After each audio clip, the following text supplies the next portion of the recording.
Welcome to the third and the last video lecture on Unit 19 on Organizational Inclusiveness, offered under the MS-21 course on Social Processes and Behavioral Issues. I'm your instructor in this video, and I'm going to educate you on the concepts of organizational inclusiveness. I'm Dr. Shalini Garg, Professor of Human Resource Management and HR-related inclusion and accessibility issues, and I'm currently employed as a professor in the Department of Management in Guru Gobind Singh Indraprastha University, Delhi.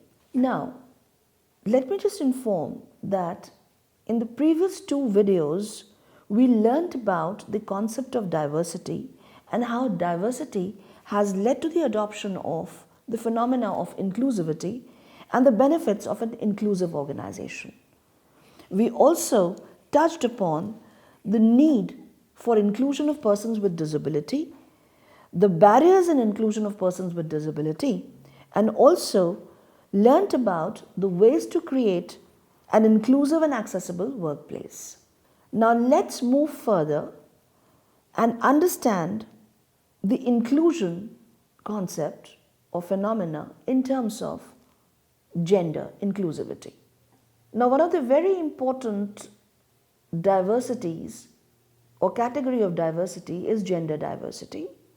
And when we talk about inclusion of employees at the workplace, this is one very, very important criteria to be looked at, in terms of creating an inclusive workplace. So number one, focusing on gender diversity in the workplace is an essential step for building a great organizational practice. Shifts in labor force participation have changed the composition of employment in favor of women and LGBT sexual minorities. That is, the human workforce architecture has undergone a lot of changes in terms of gender. Now, new patterns of international immigration have brought more cultural and ethnic diversity to the organization. So the migratory aspect or the migratory labor is also increasingly entering into the workplaces. Many transgender workers suffer due to lack of proper organizational support, and competence deficits exist in supporting and welcoming transgender employees' needs. Now, when we talk about inclusion with special reference to women, we find that women's ratio is still significantly disproportionate at all levels in the workforce worldwide. Personal biases against women in organizations can occur at each stage of decision making related to recruitment and selection, job role assignments, training and promotion opportunities, pay performance, evaluations, and other important areas. Women are often underrepresented, especially at senior positions in organizations. Managers give women fewer challenging roles, fewer training opportunities, and promotion in comparison to men. Now, gender diverse teams include women, and they find that the women perform better than single gender teams for several reasons. Men and women have different overviews, perspectives, observations, ideas, and market perceptions, which facilitate better decision making and better performance at the business unit level. A gender diverse workforce provides easier access to resources such as broad credit sources, various sources of information, and deeper industry knowledge. It helps in building diverse customer base at company. Gender diversity helps companies in engagement and retention of talented women. Gender diversity improves branding of the company. Every individual have different talent, traits, and skills to represent at an organization. Without this diverse attribute, businesses won't develop, adapt, innovate, and progress. Now, what are the barriers to the inclusion of women in the workplaces? We cover these barriers under glass ceiling. Now, what is this phenomena called glass ceiling? Glass ceiling refers to a hidden barrier that prevents someone from accomplishing further success. So, here you can talk about any gender, women, men, or other genders experiencing hidden barriers. They are most often observed in the organizations and are usually a barrier to achieving power and success equal to that of a more assertive employees group. Now, gender pay gap. The gender pay gap is generally the difference between pay earnings of male and female. There's something called glass escalator. It can be defined as how more men are joining female dominated areas such as healthcare sector jobs and elementary school teaching. Within these job responsibilities, the men are skipping right past women to reach the top. Another concept, sticky flow. The sticky flow refers to women who accept low pay, less promotional positions such as junior clerical and assistants, healthcare, childcare jobs. Sticky flows can be described as the arrangement that women are compared to men less likely to start or move up the job and career ladder. Now, the obstacles and barriers in the inclusion in terms of gender arise due to number one, prejudice. Men are promoted for their career advancement and in pay more quickly than women with equivalent qualification and achievements. Another one being resistance to women's leadership. People view successful female managers as more deceptive, tough, egoistic, and hard to take than successful male managers. Leadership style issues. Many female leaders struggle to harmonize qualities people prefer in women, such as compassion for others rather than with qualities like assertion and control, which people think leaders need to succeed. Family demands. Women are still the ones who break off their careers to handle family responsibilities. Due to overloaded work, they left with less time to engage in the social networking essential for career growth advancement. Other barriers include pay inequity. The higher up the ladder female goes, the greater difference between male and female wages they find. Less experience in the workforce. Due to childbirth in employment span, most women are not able to return to the level of profiles and pay they held before their pregnancy stage and are often not kept in the loop during their absence. Part-time workforce. Women comprises of the bulk of the part-time workers, thereby they gain low hourly rates and less accumulated superannuation. Gender role orientation. It has been experienced that the work organizations tacitly approve and promote working women which accept submissive and non-leadership roles and than men who occupy main leadership roles. Gender stereotyping. Stereotypes and perceptions of Indian women in the workplace appear to have a significant negative impact on the position of working managers. Sexual harassment. The career woman is often seen as an object by the male co-workers. Workplace harassment occurs in many forms ranging from taunts, comments about actual physical transgressions. Queen bee syndrome. Sometimes women managers do not promote women employees. This is a big irony because man promotes man, but women might not promote women even though they are from the same gender. Workplace incivility. Many a times it happens that the working women are not given the due respect and care they deserve from their male co-workers. This is because many of the male co-workers have the same psychology and mental conditioning that the women occupy a subjugated position both at home and beyond. Now there's another phenomena called sticky floor effect. If a woman reaches at a managerial position or a leadership position, she is not adequately compensated. The main reason behind this is that because there is lack of alternative job offers available to such career women in comparison to men. Now, we have dealt with various kinds of barriers what is important is facilitating the inclusion in terms of gender. So let's talk about what can be done to overcome the barriers. Number one is professional networking. Join a professional industry related association to keep advance with your career field and to meet new professionals. Now, this could be a suggestion for minority genders, but as far as an organization is concerned, then joining professional networking groups is important to understand the necessary work protocols and code of conducts which are followed globally all over the world. Guidance of mentor or sponsor. A mentor can help guide, connect with other influential people and help to overcome the hurdles on the way to the top. Again, an individual help being given to person with gender minority. Self-promotion. Self-promotion is one of the most important attributes for getting ahead, but should also learn to share the skill of your talents and successes.